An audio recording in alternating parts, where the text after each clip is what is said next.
Hello and welcome to Film Slam Stream's post-film conversation for Keepers of the Way. My name is Eric Siler, and I'm an instructor of film, media arts, and communications, as well as moderator for this conversation. We are very pleased to be joined by the director of Keepers of the Way, Evan Cohen. Hello, Evan, and welcome. Hi, Eric. Thanks so much for having me. It's great to have you as well, too. This is a very interesting film. You not only just informed us, you gave us a really good history lesson. And I know you're not Native American, but can you tell us how you got connected with this Native American tribe?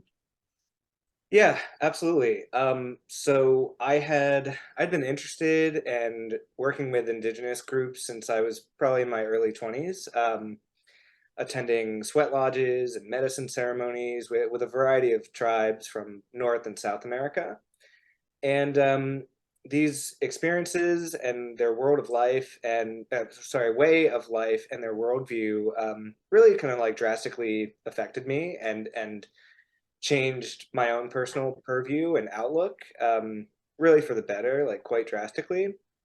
And so, as a filmmaker and an artist, I kind of came out of these experiences as I got older, thinking that I wanted to find a way to use my own personal privilege as a non-Indigenous person and my own platform as a documentarian and artist in a way that I could give back. So that was kind of the first initial seed and inception of it. And the research process was quite long, and we had worked with tribes in out west. We were working with the Havasupai. We were working with the White Mountain Apache, and it kind of came down to both like a financial and emotional decision where we went, okay, we could use the kind of small budget that we have to shoot all at once. We could do like 4 days out west, or we could spend more time building a relationship and like having that be more of the suchness of a foundation of the film. If we discover something out east, and I kind of thought it was more interesting to do something on the East Coast with a group on the East Coast, because I think there's a kind of common prejudice for non-Indigenous people like myself that when you think of an Indigenous culture, an Indigenous nation, I think that the first thing that comes to mind, at least for me, is like the old viewpoints of the West of America. And so I really like the idea that there are still groups here, and there are groups that are still preserving their culture and heritage, after quite a lot of difficulty. So you mentioned you had to build a relationship uh, with the Native Americans. Tell us a little bit about that process. How did you go about building that relationship and gaining their trust to tell this story? Yeah, that's a great question. So it really started after quite a bit of research of just like coming into contact with them, and it started with the contact with them, and the relationship building was really started to be, or sorry, it started from a place of being really clear about our motivation. And so from there, we had initially met Chuck Gentlemoon, who's the chief of the Lenape Nation, and it took about a year and a half, because we said, look, here's our idea, here's who we are, we're non-Indigenous, here's the idea of the film, what do you think? And he said, that's great, but we want to build your trust. If you're to film us, we want to make sure that you're portraying us in an accurate light, and not exploiting us, not taking advantage of us. We want to make sure that whatever you're filming is not, solely for profit, which to us those things are obvious, but to these groups, it's less so, and there's a understandable guarding with them. And so from our initial meeting with Chief Chuck, we had about a year and a half of time where we we gave them the reins, and we said, look, we'll come to as many meetings, we'll go to lunches, we'll take as many phone calls as we need. And we went to sweat lodges with them, we went to water ceremonies, and we said, look, you let us know when you're comfortable. So we spent quite a bit of time in relationship building. So when it came time to actually film, uh, there was a very comfortable and honest and like trustworthy kind of foundation of communication. And so the actual production, and since then, was very easy. And even after production, we told them and we gave them the promise that they could sign off on the final rough cut, because we really wanted to make sure that again, as like non-indigenous filmmakers, we were doing right by the group and that we were portraying them in a honest and correct light. So they wanted to make, I know they wanted to make sure you were portraying their culture in an accurate, way, in a way that that was acceptable to them. How did you go about um, proving that? Did you let them see the footage? Did you join in their, ceremonies? To what extent did you go to? Yeah, we joined in several ceremonies before filming, Mm. any that we could be, personally invited to. We went to a couple of their sweat lodges and partook in them. We went to a couple of their water ceremonies by the Delaware River, which is a sacred body of water for them.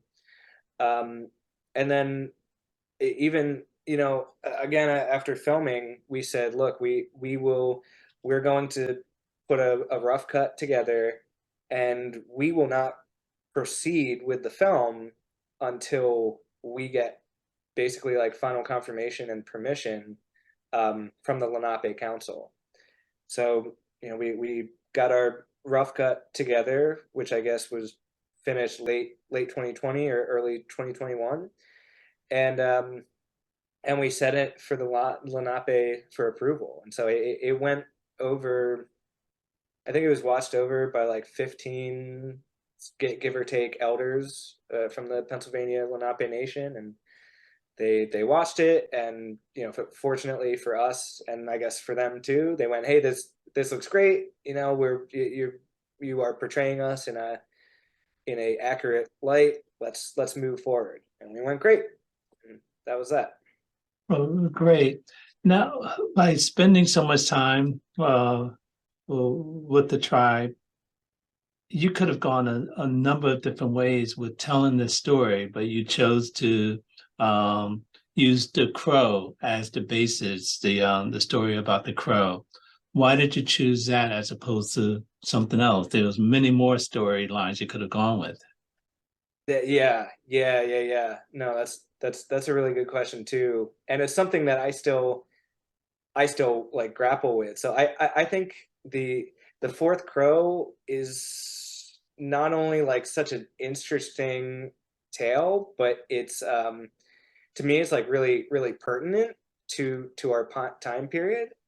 I think it's really cool because the fourth crow, just as a story, like standing on its own, has a really cool arc that has, the basic history of what the group went through, and the connecting arc comes full circle to present day, where it goes, well, here's the history, and in present day, we're still here, we need help, and we're open to, I guess you could call it like a multicultural collaboration.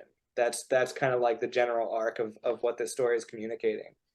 Um, and I just thought that story was so cool because as a filmmaker, and again as a non-indigenous person, I was trying to be really sensitive going into this experience in making sure that I wasn't bringing my own personal agenda, or making sure, trying really hard to be sensitive to like not projecting my own preconceived notions or my own judgments, or what I thought the experience should be.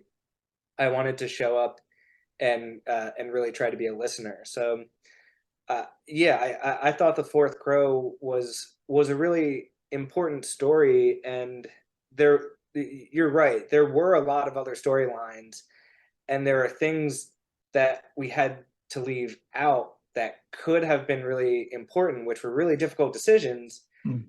But I ultimately, I didn't want to make a film that was like a direct protest or a like one direct call to action.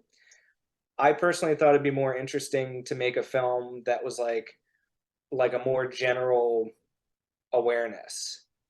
And I wanted to try to make something that was balanced between, being informative and being like emotionally evocative. So that's that's where we went.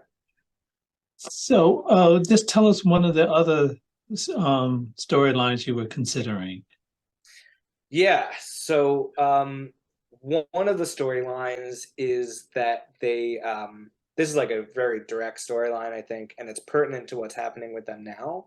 Um, the tribe does not have state or federal recognition, and the reason they don't have state or federal recognition is because of this contract that they signed in the walking purchase or during the walking purchase in the 1700s that says that they were legally displaced. And so that is a that's brought up a lot of legal difficulty for them now because they would like to get state recognition. There's three other Lenape groups on the East Coast in Jersey, New York, and Delaware that have state recognition. And this group in Pennsylvania, the Lenape Nation, is currently struggling with getting statehood recognition because of this contract from the 1700s and because of pushback from the federally recognized tribes in Oklahoma and Ontario and Wisconsin. And so uh, I think this is a really interesting storyline, and it's to me it's almost something that requires like its own film because there's so much there and there's so much tension there and there's so much additional information that I I struggled with including, and I didn't want to just tell a little minute or so, blip about it, and then and then drop it. Um, so that is one of the storylines, and it's something I struggled with not including. I see. I think you made the correct decision. You wouldn't have given that other storyline justice. That other storyline is screaming feature. Thanks. Yeah, that's kind of what I thought too, because there's a lot